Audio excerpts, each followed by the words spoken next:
Well, today we are making something super yummy.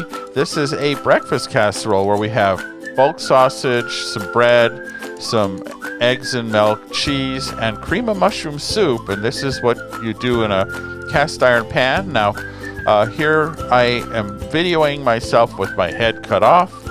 It's a guillotine moment, but what we've done is we have our propane fire pit. And notice it's a breakfast casserole, so we're wearing pajamas. And so you heat up those lava rocks, and that way you get a nice heat, nice kind of even heat. And you put the breakfast casserole in your cast iron pan on the fire. Now, you would think it's going to be all burned on one side and raw on the other, but boy, that couldn't be further from the truth because, by the way, the sun is just beating down on us here, so I look grumpy. I'm really not.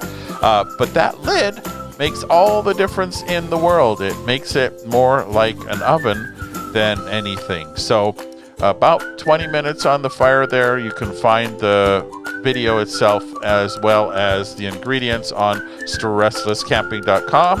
So you do a little baking there.